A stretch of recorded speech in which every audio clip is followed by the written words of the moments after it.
Hey guys, welcome back to the Bulwark. I'm Sam Stein, managing editor for the site. I am joined by our now frequent guest. I feel like complimentary member of the Bulwark at this point, Evan Roth Smith. He is the lead pollster at Blueprint, which is one of the hot new polling outfits this cycle. Blueprint has produced some pretty interesting data this morning. I think one of the most comprehensive surveys looking at what self-identified voters who supported Nikki Haley, Republican and independent voters who supported Nikki Haley, are feeling about the election heading into the closing weeks. Evan, why don't you just kind of go through the top lines for us, and then I have some questions about it. Yeah, and so we took a look at these voters because there's been all this chatter. Is there really an opportunity here for Harris with these Haley voters? Is it worth it? Are they gettable? Are they just Republicans who are a little unhappy, but in the end they're Republicans? And of course, there was all this criticism of, it was really just Democrats or Democrat-leaning independents who showed up in the Republican primary to try and mess with Donald Trump or something like that. And so we only looked at dyed-in-the-wool Republicans or independents who usually vote for Republicans, who either voted for Nikki Haley in the primary or really wanted to, but she dropped out before she made it to their ballot, right? But they wanted to see her as the Republican nominee. And what we found is that there really is an opportunity for Democrats here, and there really is an opportunity for Harris here. And we're not the only pollsters seeing this, right? Other pollsters are seeing Harris doing pretty well with Republicans, and we suspect it's these Republicans, it's these Haley voters. So the first thing we looked at was, who are they going to vote for, and who have they voted for before? Right. So in 2020, 59% of these Haley voters were Trump voters. Right? They voted for Trump, 59% of them. This time it's down to 45%, right? And that's pretty notable, right? 14-point drop off. And what's even more notable is how much better Democrats are doing voters, right? Joe Biden won 28% of these voters. So they were already skittish on Donald Trump, about a quarter of them. But now Harris is going to win already today, 36% of them. And if you look back even further, by the way, Hillary Clinton only won 13% of these people. So that's a major, that's a 22% difference between the delta between Biden and Trump and Harris and Trump here. People might be like, oh, well, 22%, what is that? But if you extrapolate that over the universe of potential Nikki Haley voters, what are we talking about here?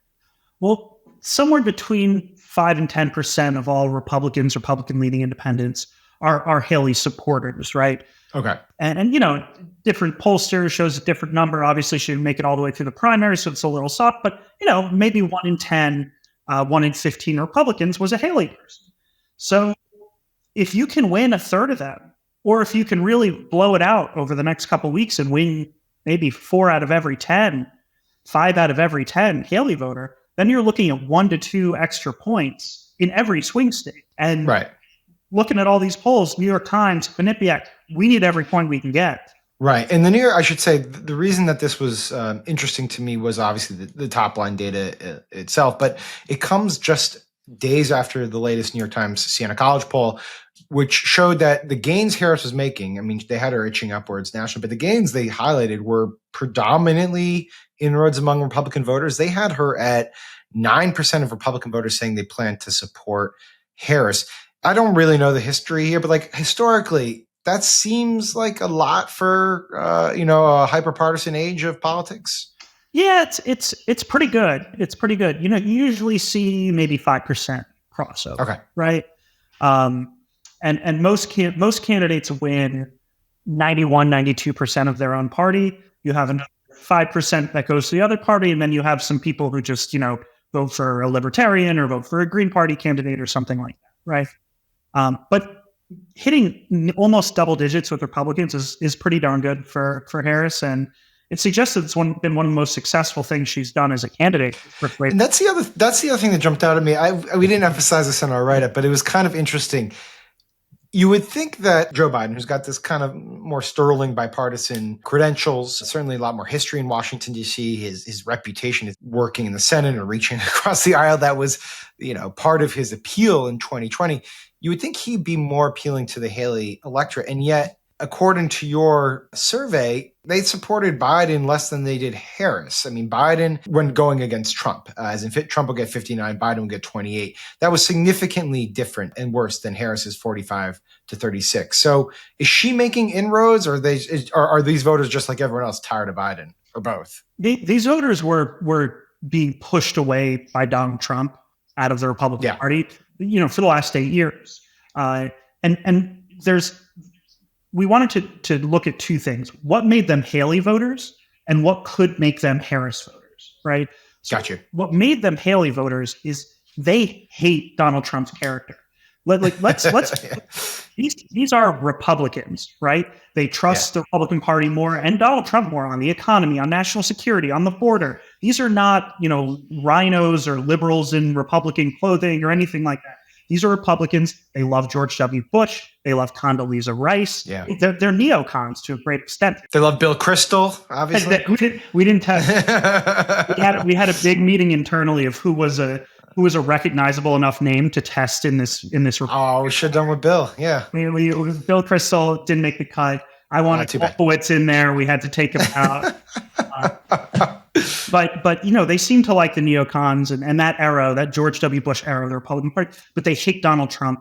They are aligned with him on policy, but they hate his character. And that's what made them Haley voters. What could make them Harris voters is an overture on policy of some kind, right? Right. Skittish. They like Harris's character. They think she has the temperament to be president, the character to be president. They think she can listen to people who disagree with her, right? This whole idea of a Republican in the cabinet thing, that sort of ethos seems to be appealing to this kind of person. And they don't think Donald Trump has any of that, right? But they're really skeptical on the policy stuff. That leads to another question, which is, what could she do in the next 3 weeks or whatever to actually cement this? Is it going out there and, giving a speech that really does say, hey, here are some more moderate conservative policies?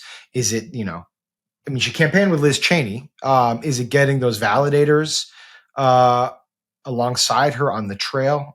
Maybe Mitt Romney does actually speak out. I mean, what was the takeaway that you got from this data that you would say to the campaign, this is a smart play to reach those voters? So the moderation that's been happening overall is definitely helpful, but there's one place that isn't a moderation play on policy where Harris has real room with these voters, and that's on Social Security and Medicare. Social Security and Medicare was the number 2 issue to Haley voters. Might be surprising. Number 2. Yeah, it is. And it's the only one where Harris has any sort of advantage. The other top issues that they care about are what you might expect: the economy, immigration, national security. Yeah. Huge Trump advantages on all of those. You can moderate all you want. You're not going to win these voters on the economy. They're Republicans. They don't believe in the democratic approach to the economy. But one of their top concerns about Trump is that he could gut Social Security and Medicare. And that's interesting. They already trust the Democrats more on that. So if she goes out there and stands next to Liz Cheney, it turns out is not beloved by Haley voters. No. Neither is Dick Cheney. The Cheneys are unpopular. They just are, unfortunately. Yeah. Or fortunately, maybe they earned it. But you think if you can find another validator, like even a Jeff Flake or a Mitt Romney, to stand next to and say, and by the way, we are going to listen to you. We understand your concerns about policy extremism, but we are going to make sure no one touches Social Security and Medicare, and that is an ironclad promise. That's probably the best policy path with these voters. Seems pretty obvious, something she would do anyway. So might as well just go for it. I guess it's hard to ask you to put yourself in Donald Trump's brain with all the lizards. But I'm just sort of curious. Haley has endorsed Trump, and these people more or less, the voters more or less know this. Not all of them. There's 13% who think that Haley's endorsed Harris, which I thought was hilarious. But Haley has said she wants to and is willing to campaign with Donald Trump, and yet Donald Trump is not bringing her around on the trail. Why? I don't understand why. Like this seems like a sensitive spot, both emotionally but also politically for him. What do you think is going on here? I think he hates her and doesn't want to have to stand next to her and doesn't want to feel like he owes anyone. She was in his cabinet. And then she ran again. I can't necessarily explain it beyond Yeah. the obvious dynamic of Donald Trump hates anyone who tries to stand in his way, no matter where even if you stood by his side before. Yeah, no. It's as I said, it was very tough to put yourself in Donald Trump's brain. All right. So overall, as you take stock of this, there's been some sort of, there's this classic kind of internal Democratic debate, like, well, should we be reaching out to the middle, or should we be juicing our people? Should we be like really going in the populist direction? Why is Harris doing all this stuff? Like, why is she standing next to Liz Cheney? This is crazy. Like, we're Democrats. As you look at this data, and as you look at the New York Times Siena College poll, and as you see what the campaign is trying to do, overall, 30,000 foot picture, is it smart? Like, is this the way that she's going to win the coalition she needs to win in those critical 7 swing states? I think it is. And it's not the only piece of the puzzle, but it's a place where the campaign is already having success on winning Republicans. It's a place where, all of these swing states are extremely close. The ones we have to win in the blue wall, and the ones we'd like to win, like Georgia or North Carolina, right? You're not going to get over the hump in Georgia or North Carolina if you're not winning over a couple of Republicans here. Right. And it's worth remembering that that's how Joe Biden got over the hump in places like Georgia. In 2020, it was an African American turnout, which was not historic. It was, he got converts. He got Republican converts. 42% of all college-educated white men in Georgia flipped from Trump to Biden from 2016 to 2020. Almost half of all college-educated white men were Trump Biden. That's wild. That's the ballgame. And so unless you have some sort of play to shore up, to win those people over, to convert those people. And Harris does have a bit of a harder sell to a long Republican than Joe Biden did, who at least, seemed cut from a certain era of Democratic politics, bipartisanship, things like that. Kamala Harris. He also was, let's be honest, he was also a white male. Yeah. She's not. Yeah. Older white guy. Looks like a TV president, right? Not anymore, but did at the time. President, right? Yeah. So you come down on this. You come down on the idea that this is the play. You got to do it. You got to do it. The base is as jazzed as it's going to be. I think the last time we talked was the Democratic convention. That's the base is jazz. I mean, if there's anywhere to grow here, it's not diehard Democratic voters. It's some of these Republicans who might be Harris curious or Trump phobic. And it's some of these undecided voters who swing every election anyway. And it's our turn to swing them our way. All right. Evan Roth Smith of Blueprint. Thank you so much for doing this. Really appreciate it. Great results. I encourage you all to check them out either at Blueprint's own website, but more honestly, I want you to check them out at the Bulwark, and then subscribe, and then tell everyone else to subscribe. And then, of course, subscribe to our YouTube page as well. Evan, thank you, man. We'll get you back on before the election, okay? Sounds good. Thank you, Sam.